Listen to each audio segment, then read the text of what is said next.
ከ3557 ሰዎች በላይ በትራፊክ አደጋ በህይወት አጥተናቸዋል። አብዛኛው ቤተሰብ አስተዳዳሪ ነው። ኢንፋክት ዋነኛው የትራፊክ አደጋ መንስኤ ተብሎ የሚታወቀው የፍጥነት ህግ አለማክበር ነው።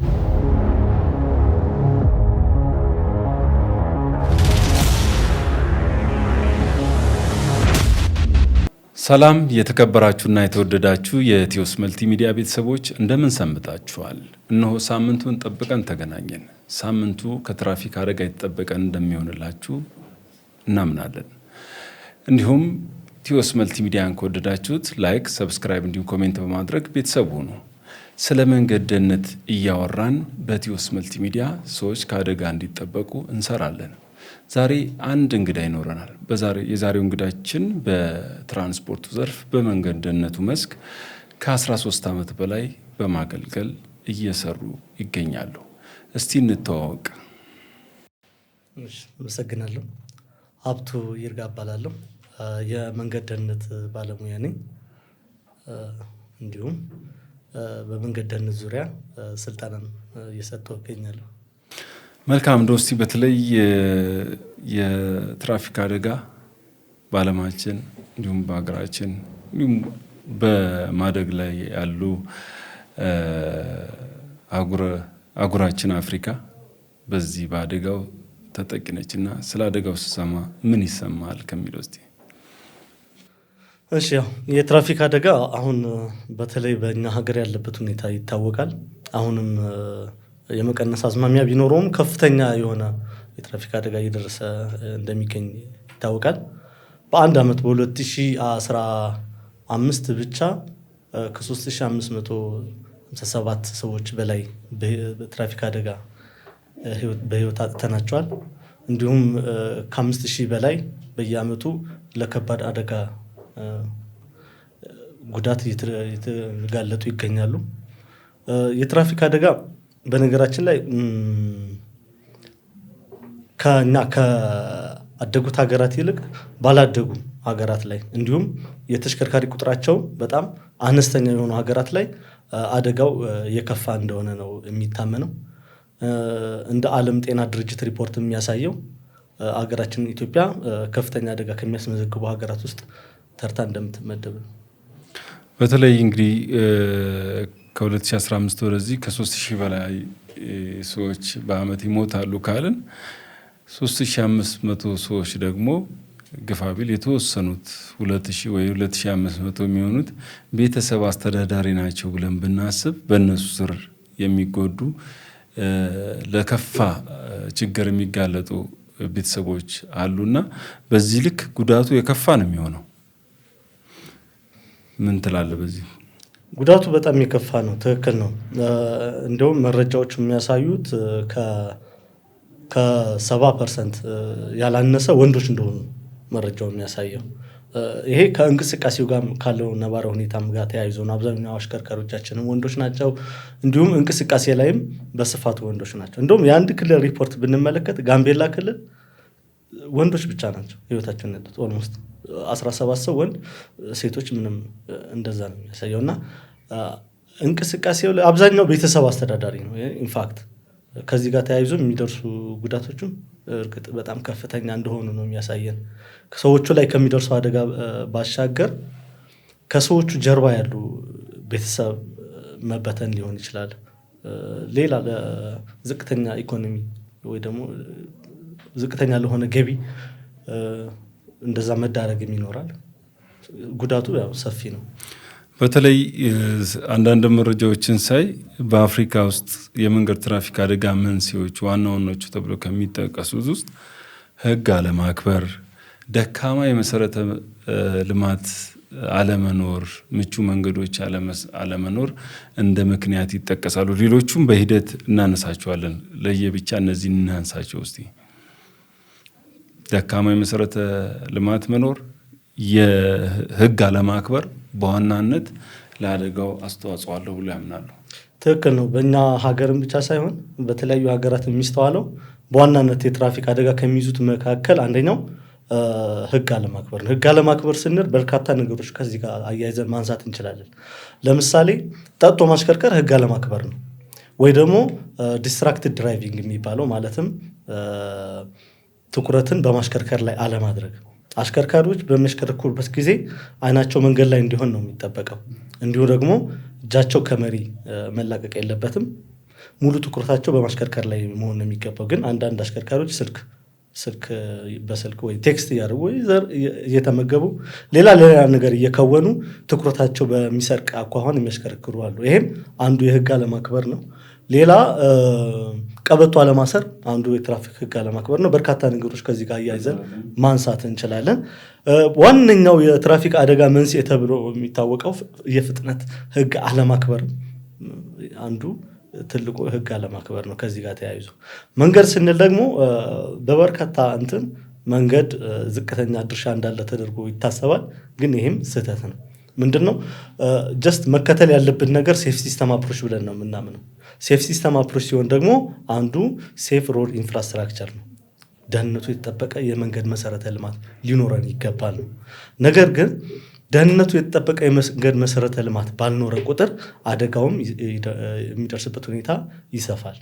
ምክንያቱ ሴፍ ሲስተም አፕሮች ላይ ምን ተብሎ ነው የሚታመነው? ሰው ይሳሳታል። ሂውማን ቢንግስ ሜድ ሚስቴክ ተብሎ ሰው ይሳሳታል። አሽከርካሪው ሊሳሳት ይችላል። ተሽከርካሪ ላይ ችግር ሊገጥም ይችላል። ይሄ ላይቀር ይችላል። ነገር ግን መንገዱ ደግሞ ሊታደገው ይገባል ነው። እንዴት ነው ሊታደገው? እንዴት ነው አሽከርካሪዎችን ሊታደግ የሚገባው? ደህንነቱ የተጠበቀ መንገድ ከሆነ አሽከርካሪው በቀላሉ ተሽከርካሪ የሚቆጣጠርበት እድል ወይ ደግሞ ጉዳቱ የሚቀንስበት እድል ይፈጠራል ነው። ግን ደህንነቱ ባልተጠበቀ መንገድ የአሽከርካሪም ስህተት ከተጨመረበት ግን አደጋው የመድረስ እድሉ ፕሮባቢሊቲ ይሰፋል ነው። ይህን ካልን በሀገራችን ያለው እንግዲህ የምናያቸው መንገዶች ምቹ ናቸው ብለን ማሰብ እንችላለን። እነሱንስ እንደ መንገዱ ሁኔታ እንደ መንገዱ ባህሪ የመጠቀም ባህላችንስ በተገቢ ሁኔታ ነው? እኔ አንዳንዴ ይገርመኛል። ሜዳ ላይ ማነው ከጠመዝማዛ መንገድ ላይ በጣም ተጠንቅቆ መጥቶ ሜዳማ መንገዶች ላይ ሲወድቅ ብዙ ሀብትና ንብረት ሲያወድም የአካል ሲያጎል ህይወት ሲያጠፋ እናያለን። እና ይሄ ከምን የመነጨ ነው? በርካታ ምክንያቶች ማንሳት እንችላለን። ከዚህ ጋር ተያይዞ አንዱ ነገር ላይ ይሄኛው ነው ብቻ ነው ብለን አንዱ ምክንያት ብቻ ባናስቀምጥም ሀገራችን ያሉ መንገዶች ደህንነታቸው የተጠበቁ ናቸው ብዬ አላምንም። ለምን በርካታ መንገዶች ለአክሰስ ነው የሚሰሩት፣ ተደራሽ ለማድረግ ማህበረሰቡ በተለያየ ኢኮኖሚ ተጠቃሚ እንዲሆን ተደራሽ ለማድረግ መንገድ መሰረተ ልማት ማስፋፋት ጋር ተያይዞ ነው። ከዚሁ ጋር ተያይዞ ግን አንዳንድ መንገዶች ደህንነታቸው ያልተጠበቀ ሊሆን ይችላል። የተወሰነ ሙሉ መንገዱ ባይሆን የተወሰነ ሮድ ሴክሽን ደህንነቱ ያልተጠበቀ ሁኔታ ሊኖር ይችላል። ግን አሽከርካሪ እዚህ ጋር ሚና አለው። ምክንያቱ አብዛኛው የአደጋ መንስኤ የምንለው ሂውማን ፋክተር ነው፣ የሰው ነው። ስለዚህ የሰው ስንል መንገዱ ችግር ቢኖርበትም አሽከርካሪው ኃላፊነት አለበት ማለት ነው። መንገዱ ለተለያየ ነገር ሊጋለጥ ይችላል። እኛ መንገድ ላይ ባህር ዛፍ የሚከምር ማህበረሰብ አለን እኮ አይደል? እንስሳት ከብት የሚያሰማራ አለ። አንዳንድ ቦታም በቅል የሚያሰጡም አለ። ሌላም ነገር አለ። መንገዶች ለመንገድ ብቻ አገልግሎት መዋል ሲገባቸው ከዛ ህገወጥ በሆነ መልኩ ለሌላ ነገር ሲደረጉና ተጨማሪ ችግር ነው የሚፈጥረው መንገድ። አሽከርካሪው ከዚህ አንጻር በጣም ትልቅ ኃላፊነት አለበት ማለት ነው። በተለይ ከዚሁ ጋር የምታነሳው ቅድም ወደ ስቱዲዮ ከመግባታችን በፊት እያወራን ነበረ። አንዳንድ መንገዶች ተደጋጋሚ አደጋ ይደርስባቸዋል። እንደ ደንገጎ እንዲሁም ሰብስቤ ዋሻ ወደ ባሌ ስንሄድ እንዲሁም ሌሎች የሀገራችን መንገዶችን ማንሳት ይቻላል እና አንዳንድ የግንዛቤ ጥረትም ይመስለኛል። ከርቦችን በጣም ከርብ የሚበዛ ከሆነ አንድ ቦታ በጣም የጠበበ ከርብ ከሆነ እንዴት ማለፍ እንዳለብን ግንዛቤው ያለንም አይመስለኝም እና አንዳንዴ ደግሞ ያንን ከማረም ይልቅ እዚህ ጋር የሚጠራን አለ፣ በዚህ ጋር ገባ ያለ ቅድም እንዳነሳኸው በተለይ ወደ ስቱዲዮ ከመግባታችን በፊት ወደ ሀረር የሚያነሳኸው ለገፋጤ የፋጤ ወንዝ ተብሎ የሚነሳው እዛ ቦታ ላይ ያ አይደለም። በባለሙያዎች ግን ርምት ተወስዶበት ለውጥ መጥቶበታል። እና እስቲ ከዚህ ከሙያ አንጻር ምን ሊነሳ ይችላል? አዎ ያው መንገዶች በተለያየ ምክንያት ተደጋጋሚ አደጋ የሚከሰትባቸው ቦታዎች አሉ እኛ ሀገር ላይ። ከነዛ መካከል አንተ ያነሳቸው ቦታዎች አካባቢዎች ናቸው። አሁን ለምሳሌ የሰብስቤ ዋሻ እንኳን ብናነሳ ከአሁን በፊት የመደወላቡ ዩኒቨርሲቲ አስተማሪዎች ላይ የደረሰው አስከፊ አደጋ እናስታውሳለን። ከዛ በፊትም ከዛ ኋላም አደጋዎች ደርሰዋል። ነገር ግን እዛ መንገድ ላይ ከዛ ተከትሎ በተወሰደ እርምጃ አሁን ኦልሞስት ወደ ተንሸራቶ ገደል ውስጥ የገባ መኪና የለም። ምናልባት ግጭቱ አለ፣ ግን አሽከርካሪ ብቻ አይደለም ይሄ መንገዱም ለአደጋ 10% ይደርሳል ስሎፑ። እዛ አካባቢ 10% የሚደርስ ስሎፕ ማለት በጣም አደገኛ ቁልቁለት ነው ማለት ነው። አካባቢ ደግሞ ደጋማና ጉም የማይፋታው ለእርጥበት ያለው ነው። ስለዚህ መንገዱ እርጥበት ሲኖር ቁልቁለትም ሲታከልበት አሽከርካሪዎች ከቁጥጥራቸው ውጭ የሚሆንበት፣ ሁለተኛ ኢቭን ብሬክ ራሱ ያስቸግራል። አሁን ለምሳሌ በደረቅ አስፋልት ቀጥለጥ ባለ ደረቅ አስፋልት እና በቁልቁለትና እርጥበት ባለው መንገድ ላይ እኩል ብሬኪንግ አይኖርም። ለምሳሌ 32 ኪሎ ሜትር ፐር አወር የሚያሽከረክር አሽከርካሪ እንኳን በኖርማል መንገድ ላይ ደረቅ አስፋልት ላይ ቀጥ ያለ ከሆነ ከ12 ሜትር በላይ ስቶፒንግ ዲስታንስ አይወስድበትም። እንደዚህ አይነት ቦታ ግን ከፍ ይላል፣ ከዛ በላይ ይሆናል። ስለዚህ ተሽከርካሪ ከቁጥጥር ውጭ የሚሆንበት እድል ይፈጠራል። ግን አሽከርካሪዎች እንደዚህ አይነት መንገድ ላይ ደግሞ ተጨማሪ ኃላፊነት አለባቸው። ምንድን ነው? አንድ አሽከርካሪ መጀመሪያ አንደኛ መንገዱን የማያውቀው ከሆነ የት እንደሚሄድ፣ ምን አይነት ነገር እንደሚገጥመው፣ ምን አይነት መንገድ መልክዓ ምድር እንዳለው፣ የአየር ጸባዩ፣ እነዚህን በደንብ አስቦበት ነው መነሳት ያለበት። ሁለተኛ ደግሞ በማንኛውም ሁኔታ እዛ አካባቢ ላይ ከፍተኛ ትኩረት ይፈልጋል። ማሽከርከር ላይ ከፍተኛ ትኩረት ይፈልጋል። ለቅጽበት እንኳን ከትኩረት ማጣት ለአደጋ ሊያጋልጥ ይችላል። ስለዚህ በቂ ጥንቃቄ፣ በቂ ዝግጅት አድርጎ ተሽከርካሪውን ፈትሾ ብሬክ በትክክል መስራቱን፣ እነዚህ ነገሮችን አድርጎ ነው መውጣት ያለበት። አለበለዛ ግን እንደዚህ አይነት ጥንቃቄ ሳያደርግ በእንደዚህ አይነት መንገዶች ላይ ሲሆን ደግሞ መሰል አደጋዎች ሊከሰቱ ይችላሉ። እዛ ቦታ አሁን ያ ኮንክሪት መንገዱ ላይ እርምጃ ከተወሰደ በኋላ ግጭቶች አሉ። ግን ግጭቶቹ የሰው ሕይወት ያላደረሱ ናቸው። ግን አሁንም ስቲል አሽከርካሪዎች አሁንም ከነሱ የሚጠበቅ ነገር እንዳለ ነው የምንገነዘበው። ሌላ እንትኑስ እዛው አሁን ሰብስቤ ዋሻም እንዲሁም ደግሞ ሀረር ያነሳ ነው ብዙ ተደጋጋሚ አደጋዎች ሲደርሱ ችግሩን ወደ ሰው ከመውሰድ ይልቅ እርኩስ መንፈስ አለ፣ በዚህ ጋር ገባ ያለኝ ያሳሳተኝ ሴጣን አለ እስከ ማለት የሚደርሱበት አለና ይሄ እንደ ባለሙያ ስትቀበለዋለህ? ይሄ ነገር እንደ ባለሙያም እኔ የምቀበለው ነገር አይደለም። አሁን ለምሳሌ ስለ ለገፋጤ ያነሳው አደገኛ ከርቭ ነው። ቀርሳ ወረዳ አካባቢ አይ ቲንክ ወረዳው እዛ አካባቢ ተደጋጋሚ አደጋ ስለሚደርስ ቦታው ራሱ ለገፋጤ ጀስት ፋጤ የምትባል ምናምን አለች። በዚህኛው በኩል ሂድ ብላይ ነው። ምናልባት አንዳንድ አሽከርካሪ አደጋው ከደረሰ በኋላ ትራውማቲክ ይሆናሉና ትራውማቲክ ስትሆን ምናምን ሊፈጠር ይችል ይሆናል። እንደዚህ አይነት አስተሳሰብ ዝም ብሎ አይመስለኝም። ፈጥረውት ምናምን ሳይሆን ከትራውማቲክ አደጋ ከደረሰብ በኋላ የሚደርስ ሳይኮሎጂካል ጉዳት ሊኖር ይችላል። ከዛ ጋር ተያይዞ እንደዛ አይነት ነገር ዴቨሎፕ እየሆነ ግን ትክክል አይደለም። እዛ አካባቢ ጥንቃቄ ብቻ ነው የሚፈልገው። መንገዱ አደገኛ መንገድ ነው። አደገኛ መንገድ ላይ ደግሞ በቂ ጥንቃቄ ያስፈልጋል። ምልክቶችን ማንበብ ይጠበቅብናል። ዝም ብሎ በዘፈቀደ አይደለም የተቀመጡት። በተለይ ማስጠንቀቂያ ምልክቶች እዛ አካባቢ ትራፊክ ፖሊስ ቆሞ አይቆጣጠርም፣ አይቀጣም አይደል? ማስጠንቀቂያ ምልክቶች የምናስቀምጠው አሽከርካሪዎች ማስጠንቀቂያ ምልክቶችን እያዩ እንዲያሽከረክሩ ነው፣ መንገዱን እያነበቡ። በቃ እዚህ መደረብ ክልክል ነው ከተባለ መደረብ ክልክል የሆነበት ምክንያት ዝም ብሎ መደረብ ለመከልከል ሳይሆን ከደረብክ አደጋ ያስከትላል፣ አደገኛ ነው መንገዱ። ሌላ ደግሞ ምልክት ይቀመጣል። እዚህ ጋር አደገኛ ከርቭ አለ፣ ሻርፕ ከርቭ አለ ተብሏል። ሻርፕ ከርቭ አለ የሚል ምልክት ካለ ቦታው አደገኛ ነው። ጥንቃቄ ካላደረግ አደጋ ይደርስብሃል። ወርኒንግ ነው እየሰጠ ያለ።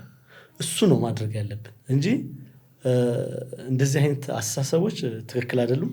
ወደ ሀረር መስመር ስንሄድ አሉ በተለይ እነዚህ ዋርኒንግ ላይቶችም መሬት ላይ ደግሞ አደገኛ ቁልቁለት አለ ስሎ የሚል ጽሁፍ የተጻፈ በዝግታ የሚሉ ጽሁፎችም ተጽፈው እናያለና ያ አሽከርካሪውን ለመጠበቅ ነው። ከዚህ ቀደም ከደረሱ አደጋዎች ተነስተው ነው ያን መፍትሄ ያመጡትና እኛ ደግሞ ተግባራዊ ማድረግ ህዝብ አካባቢ የሚያሽከረክሩ። ሌላው ግን ጠባብ ከርቦች ላይ እና ሰፊ ከርቦች ላይ አጠቃቀማችን ይለያያልና እንዴት ነው የሚታየው? እንደ ሳይንስ ውስጥ ምንድን ነው የሚለው? ጥሩ ያው እንግዲህ ጠባብ ከርቭ ላይ ያው ግልጽ ነው። በከፍተኛ ፍጥነት የምንታጠፍ ከሆነ ለአደጋ የመጋለጥ እድላችን ሰፊ ነው። ለምን? ሰንትሪፉጋል ፎርስ አለ እዛ። ስለዚህ ተሽከርካሪ ብዙ ጊዜ መንገድ ከርቭ ሲደረግ በግራው በኩል መንገዱ ጠርዝ በኩል ከርቭ ከሆነ ከርቭ ቤንድ ወዳደረገበት በኩል መንገዱን ተስተካክሎ ሲሰራ መጀመሪያ አሽከርካሪዎች በዛ በከፍተኛ ፍጥነት በሚሄዱበት ጊዜ ወደ ጎን የመውደቅ ወይ ደግሞ መስመራቸውን ስተው ቀጥ ብለው ከመንገዱ መስመሩ ለቆ ይገለበጣል፣ ሌላም ነገር ይደርሳል። ለምን? ሴንትሪፉጋል ፎርስ አለ። ሁለተኛ ደግሞ በከባድ ፍጥነት ቶሎ መታጠፍ አይቻልም ነው። መንገዱም ለዛ ነው ሱፐር ኤሊቬሽን ተደርጎ የሚሰራው። በጠርዙ በኩል ከፍ ተደርጎ ሱፐር ኤሊቬሽን ተጨምሮበት ይሰራል። ለምን? ተሽከርካሪው ሲታጠፍ እንዳይወድቅ ነው። ወደ ጎን ሲታጠፍ ሱፐር ኤሊቬሽን ይደረግለታል። መንገዶች እንደዛ ናቸው የሚሰሩት በባህሪያቸው። ግን እንደ በዘፈቀደ በከፍተኛ ፍጥነት ለመታጠፍ የሚሞከር ከሆነ ግን ያው አደጋ ይደርሳል ነው። ይሄ በቀላሉ ማየት እንችላለን። እኛ በከፍተኛ ፍጥነት እንኳን ቀላል ነገር መታጠፍ አንችልም አይደል? እየሮጠን አይቻልም አይደል? እንደዛ ነው። ምክንያቱም መኪናም ተመሳሳይ ሞሽን ነው ያለው። ስለዚህ በዛ ሞሽን ለመታጠፍ በሚሞክርበት ጊዜ መንገዱ ሊስት ይችላል ማለት ነው፣ ወይ ሊወድቅ ይችላል። ሌላው ደግሞ በተለይ እንደ አፍሪካም እንደ ሀገራችንም ለአደጋው አስተዋጽኦ አላቸው ተብሎ ከሚታሰቡት ውስጥ በቂ ምልክትና ማመላከቻ መረጃ ሰጪ ነገሮች የተሟሉ አለመሆን፣ ሲሟሉ ደግሞ የተሟሉባቸው ቦታዎች ላይ በተለያዩ አካላት ይወሰዳሉ። ይህም ራሱ አንዱ ለአደጋው አስተዋጽኦ ነው። ምንም መረጃ በተለይ አንድ ወደ ሀረር ወይ ደግሞ ወደ ትግራይ ወደዛ መስመር ያላሽከረከረ አሽከርካሪ ለመጀመሪያ ጊዜ ቢሄድ ምልክቶች ናቸው መረጃ ሊሰጡት የሚችሉት ምልክትና ማመለከቻዎች። እና ከዚህ አንጻር ምን ትለናለህ? ጥሩ መንገድ ደህንነቱ የተጠበቀ ነው ካል ተነባቢ መሆን አለበት ተብሎ ነው የሚታሰበው። ተነባቢ መሆን አለበት ስንል ሌን ማርኪንግ ሊኖረው ይገባል፣ ቀለም ቀብ ሊኖረው ይገባል። በቂ ምልክቶች መኖር አለባቸው። የምልክቶቹ አተካከልም የራሱ የተጠበቀ ነው። ግን ብዙ ጊዜ መንገዶቻችን እነዚህ ነገሮች ማናስተውልበት የማይኖርበት ምክንያት እናያለን። መንገዶች ወይ ቀለም የላቸውም ወይ ምልክት የትራፊክ በቂ ምልክት አይኖርም። እንደዛ ምልክት ሳይኖር ድልድይ የምናገኝበት ከርቭ የምናገኝበት እድል ብዙ ቦታ አለ። ይህ የሚሆንበት ምክንያት በተለያየ ምክንያት ነው። አንደኛ ምናልባት እኛ ሀገር መንገድ ከመሰራቱ በፊት ከዲዛይን ጀምሮ መንገዱ ተሰርቶ እርክክብ እስኪደረግ ድረስ ኦዲት መደረግ አለበት ተብሎ ነው የሚታሰበው። ኦዲት ሲደረግ ምልክቶችን በዛ መፍትሄ መልስ የሚያገኙ ናቸው። እንደዛ ካልተደረገ መንገዶች ሴፈር ላይሆኑ ይችላሉ። ከግንባታ የዲዛይኑ የኢንጂነሪንግ ስራ በዘለለ ሴፍቲ ነገሮች ሊጎሉት ይችላሉ። እንደዛ አይነት ትሬንድ የለም። ምናልባት እነዚህ ዓለም አቀፍ አበዳሪ እንደ ዓለም ባንክ ምናምን ካበደሩ ፋይናንስ የሚያደርጉት በየስቴፑ ኦዲት ለተደረገ መንገድ ስቴፕ አለ። የራሳቸው ክራይቴሪያ አለው። እንደ ክራይቴሪያ ነው የሚወስዱት። እኛ በራስ አቅም የሚሰሩ ብዙ ነገሮች አሉ። በሌላ ብድር የሚሰሩ መንገዶች ኦዲት አይደረጉም። ይሄ ትሬንዱ የለም። በሌለበት ሁኔታ ብዙ ጊዜ እንደውም መንገዶች ይሰራሉ፣ ነገር ግን ሴፍቲ መሰረት ያደረጉ ለመንገድ ደህንነት አስተዋጽኦ ያላቸው ነገሮች ተሟልተው ሳይሟሉ መንገዱ ተመርቆ ክፍት ይደረጋል። ከዛ አንዳንዶቹ ደግሞ ሳይመረቁም አደጋ ያስተናግዳሉና እነሱን አሁን በእርግጥ እንደ መዲናችን አዲስ አበባ እየተቀረፈ ያለበት ሁኔታ አለ። ምልክቶች በበቂ ሁኔታ እንደውም እንደዚህ አይነት ቦታ ላይ ከዚህ ቀደም እኛም በፕሮግራማችን አንስተናል። ሌሎችም አካላት እንዲሁም ማህበረሰቡ ተደጋጋሚ ሲያነሳው የትራፊክ ማኔጅመንት ባለስልጣኑ መፍትሄ የሰጠባቸው ሁኔታዎች አሉና እኔ ግን እንደ ሀገር ስለሆነ የምናወራው በሀገር ደረጃ በቃ መንገዶቹ የሆነ መንገድ ይሰራል፣ ምልክት ታሳቢ አይደረጉም። መልካም ወደዛ ልምጣለህና አንዱ ምክንያት ቅድም ያነሳሁት ሊሆን ይችላል። መንገዱ በቂ የሴፍቲ እንትን ሳያሟላ ክፍት የሚደረግበት ሁኔታ ሊሆን ይችላል። ግን ዋናው አሁን ደግሞ ችግር የሆነው የመተካት ነው። ምልክቶች በተለያየ ምክንያት ሊጠፉ ወይ ከቦታቸው ሊጎዱ ይችላሉ። ግን መተካት መቻል ሜንቴናንስ ያስፈልጋል። ዋና አሁን ደግሞ ቻሌንጅ ሆኖ የመጣው ምልክቶች ብቻ ሳይሆኑ ኢቭን ለመንገድ ለአደጋ መከላከል ተብሎ የሚሰራ ጋርድ ፌንስ ጭምር ከስቲል ነው የሚሰራ፣ ውድ ነው። እሱን ጭምር የመስረቅ ሁኔታዎች አሉ በርካታ ሀገራችን አካባቢ። እኔ እንደውም በቅርቡ ያየሁት ደቡብ ምዕራብ ኢትዮጵያ ኦልሞስት ጎጀብ ወንዝ ካለፍክ በኋላ የለም ተሰርቆ አልቋል። ፌንሱ ምልክት ብቻ ነበር። አሁን ያ ጋርድ ፌንሱ ከብረት የተሰራ ሬል በተደራጀ መልኩ እንደሚዘረፍ ነው። ምክንያቱ በቀላል ነገር ቆርጠህ የሚሰረቅ ነገር አይደለም። እሱ ጠንካራ ብረት ነው። ተራ እንደ ቁራሌ ምናምን የሚሰበስቡ ልጆች በመጋዝ ሊቆርጡት ምናምን አይነት አይደለም። ምናልባት ከዛ ከፍ ያለ ግሬንደር ወይ ሌላ ነገር ተጠቅመው ሊሆን ይችላል እንደሚቆርጡት ነው የሚያሳየው። ከስር ነው ቆርጠው የሚወስዱት። ከአሁን ቀደም የነበረው ችግር እንደውም ብሎኑ ፈተው መስረቅ ለብቻው ነበር። ይሄ በጣም ቻሌንጅ እየሆነ ነው። እንደውም አንድ መረጃ ልንገር። የ2015 ዓመተ ምህረት 2016 መስከረም ላይ 2016 መስከረም ወር አካባቢ ጣፎ አደባባይ አደጋ ደርሶ ነበር። አንድ ፒክአፕ ዘሎ ነው እንትን ውስጥ የገባው እና አደባባዩን አልፎ ቀጥታ ከካራ የመጣ መኪና ወደ ጣፎ የሚሄድ ነው። ስለዚህ አደባባዩን ሲደርስ ታጥፎ ቀጥ ብሎ ወደ ገደል ውስጥ ነው የገባው መኪናው ዘሎ እና እዛ የነበሩ 4 ልጆች አልተረፉም። እንደ አጋጣሚ ሆኖ አንዱ የማውቀው ልጅ ነው። ግን አደጋው የደረሰበት ምክንያት ሊኖር ይችላል። አሽከርካሪው ወይ ሌላ ሰበቦች ልናነሳ እንችላለን። ግን ያ ፌንስ ቢኖር ኖሮ ቢያንስ አግቶ ይዛቸው ነበር። እዛ ተጋጭቶ ወይም ሌላ ጉዳቱ መጠን ይቀንስ ነበር። ሆኖም ግን ተሰርቆ ረግፏል። ብሎኑ ተሰርቆ ረግፏል። በዛ በረገፈበት ላይ ነው ጥሶ አልፎ ገብቶ አደጋው የደረሰው ማለት ነው። ስለዚህ በርካታ አካባቢዎች በዚህ ምክንያትም አደጋም ሊደርሱ ይችላሉ።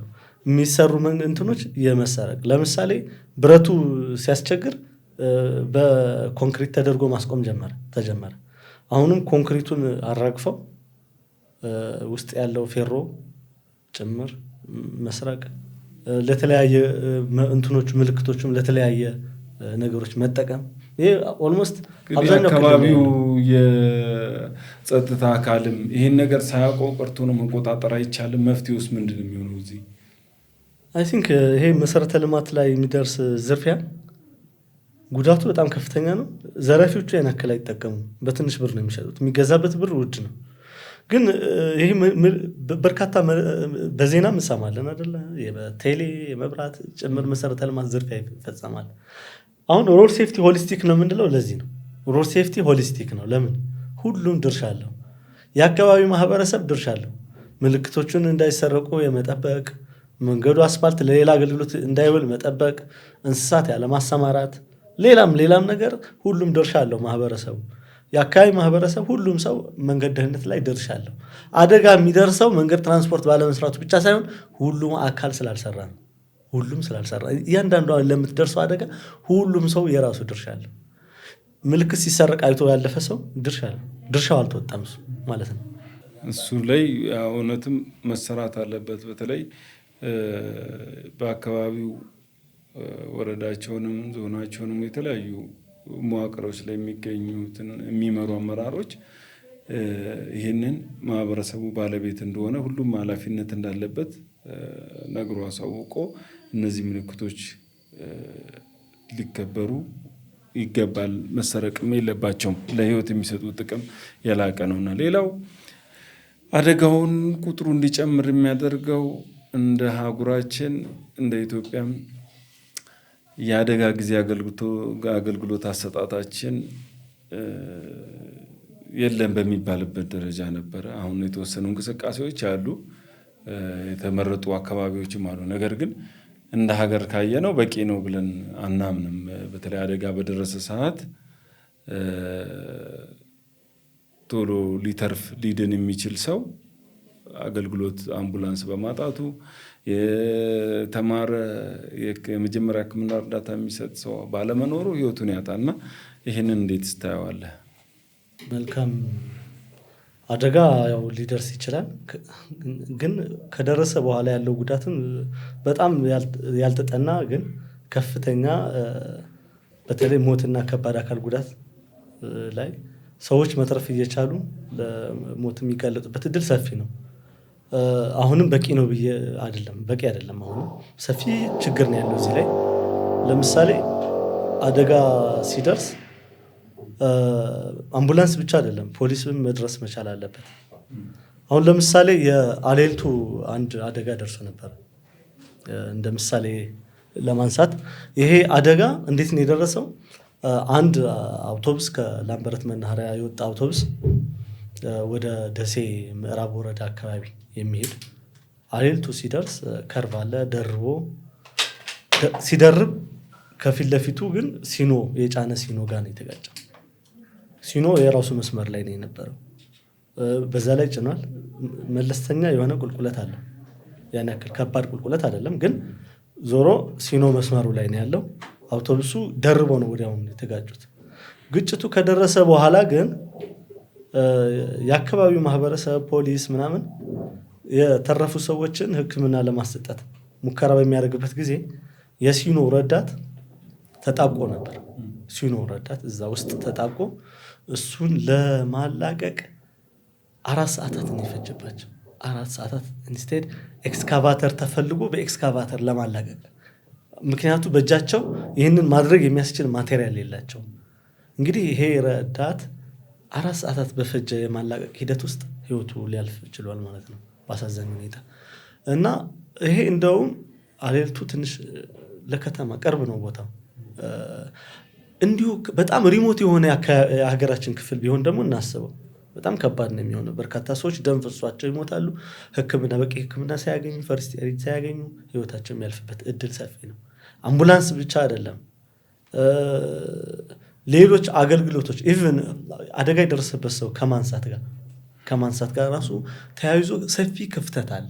ማህበረሰቡ ለመርዳት ነው የሚሞክረው፣ ግን ሰው አደጋ ከደረሰበት ቦታ ላይ ስናነሳው ሊሞት ይችላል፣ ህይወቱ ሊያልፍ ይችላል። እንዴት?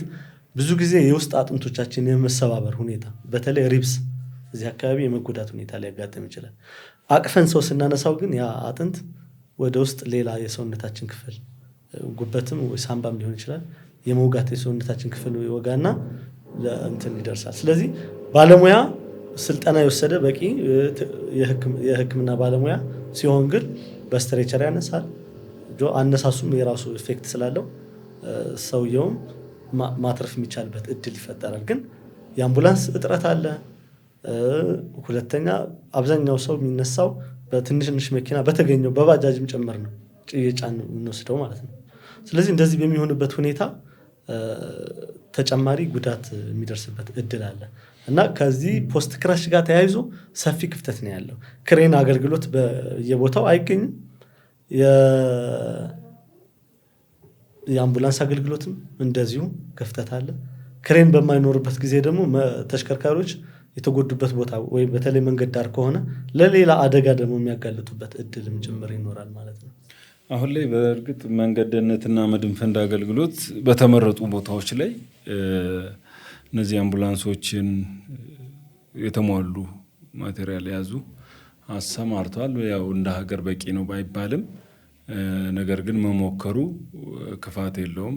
በቀጣይ ደግሞ እያዩ እንደ ሀገር በሁሉም አቅጣጫ የአደጋውን ቁጥርም ይቀንሳል ተብሎ ስለሚታሰብ ምክንያቱም በትራፊክ አደጋ ተጎድቶ የመጣ ሰው እስከ 30 ቀን ባለው ውስጥ የትራፊክ አደጋ ተብሎ ስለሚመዘገብ ያንን ለማዳን ቁጥሩን ለመቀነስ የግዴታ እንደዚህ አይነት ነገሮች ውስጥ መግባት አለብን ብለን እናስባለን። በክፍል 1 የነበረን ቆይታ ይህንን ይመስል ነበረ። ክቡራን ተመልካቾቻችን በክፍል 2 ሳምንት እንጠብቃችኋለን። ፕሮግራማችን ከወደዳችሁት ላይክ፣ ሰብስክራይብ እንዲሁም ኮሜንት በማድረግ ቤተሰብ ይሁኑ። ሰላም።